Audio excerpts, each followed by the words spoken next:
3 people have died following a plane accident in Istanbul.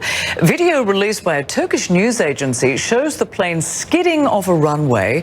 Turkish officials say the plane continued some 60 metres, almost 200 feet after landing, before careening into a ditch and then breaking apart. And you can see in the videos just how much that plane really broke apart. Seeing something like that is really quite dramatic. And 3 people have lost their lives, as you mentioned, and 179 people are being treated in hospitals nearby, 18 hospitals in all, where the victims of this tragic plane accident have been taken to.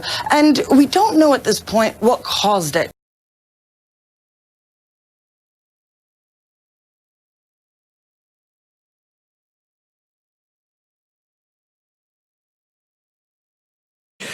Quite a lot of people will be surprised that, in fact, just one Republican senator, Mitt Romney, who we all know, broke rank. Everyone else voted purely along partisan lines, didn't they? Yeah, and quite a lot of people might not be surprised at all. CBS News in the U.S. Reported during this trial a Trump confidant as saying Republican senators had been warned, vote against the president and your head will be on a pike. Now, you might say that that sounds like quite an exaggeration, hyperbole, overblown. Republicans, sort of predictably huffed and puffed and denied any of that, saying they were voting their conscience, fighting to defend the country.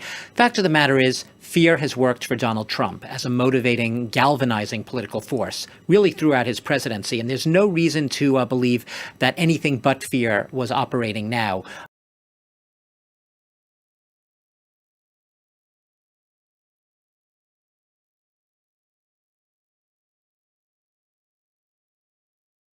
China has updated its numbers on the death toll and the number of confirmed patients, according to China's state media CCTV on Thursday. 563 people in China have died, and the total number of confirmed patients has now topped 28,000. There were around 3,000 newly confirmed cases and 70 more deaths in China's Hubei province compared to the day before.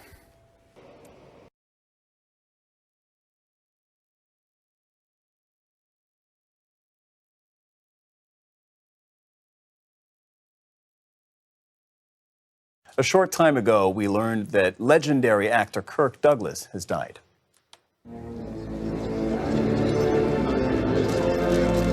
I'm Spartacus! I'm Spartacus!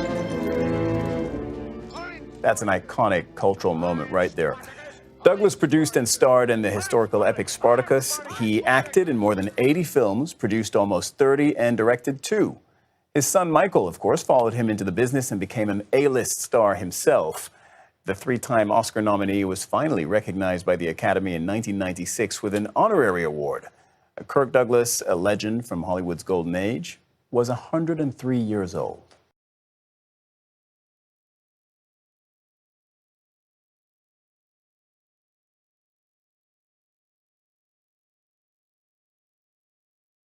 Walking by her husband's side, Maesaiah Thabene in less troubled times. The First Lady in yellow has been charged with the murder of the Prime Minister's first wife. The case is testing the division of powers between the judiciary and the government. Dipolelo Thabene was gunned down outside her home in June 2017. An armed gang was initially blamed. The killing occurred just 2 days before Thomas Thabene was sworn in for his second spell as PM. He'd not only been fighting an election campaign, but also a bitter divorce against Dipolelo.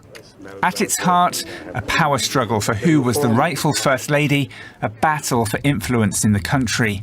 Last month, Lesotho's police commissioner linked Thomas Thabene's mobile phone to a call at the time of the murder. The Prime Minister was himself then questioned by police, but he hasn't been charged.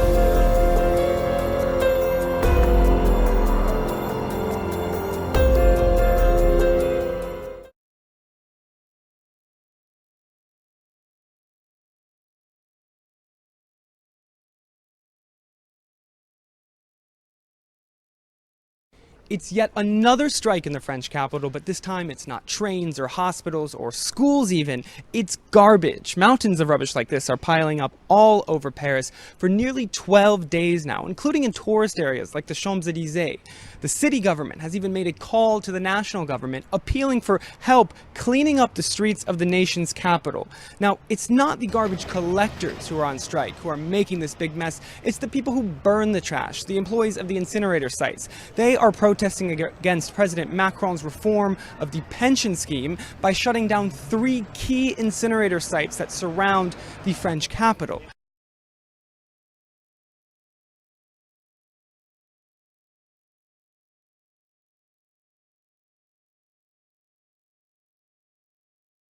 One by one, students leave a lockdown Rosewood State High School. A violent stabbing disturbing a normal school day just 1 week into the new year.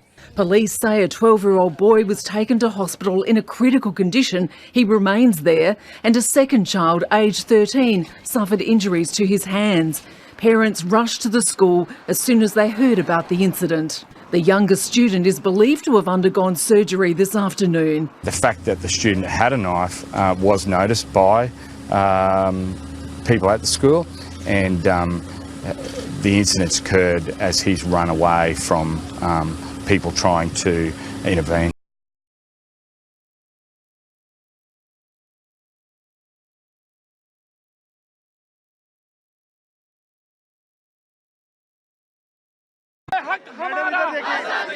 These protesters are marching to the United Nations headquarters in Islamabad to hand over a memorandum of demands. One of the participants is Abdul Hamid Lone.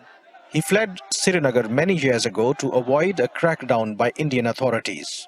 He may have fled his hometown, but he keeps in touch with friends and family in Kashmir. Since Modi's August 5 decision, the people of Kashmir remain under lockdown in their homes. Women don't feel safe anymore. There is no more freedom of expression. The situation is grave. To raise international awareness of the plight of Kashmiris on the Indian-administered side, Pakistan's Information Minister Firdaus Ashiq Awan has presented a resolution to the local UN office. It calls on the UN to play its role in resolving the Kashmir dispute.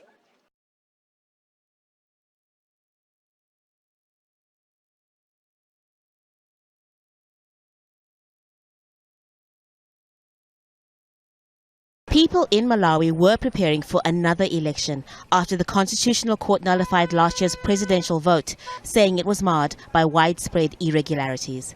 But now they've been told there's going to be an appeal at the Supreme Court.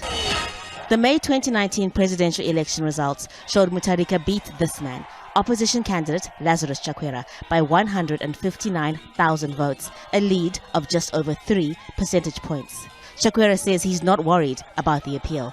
They have a right to do that if they know they have a case, but you cannot really think you can succeed against 5 judges who had a unanimous decision. The Constitutional Court judges said several people may have voted more than once. There was evidence of ballot stuffing and some figures were changed using typewriter correction fluid.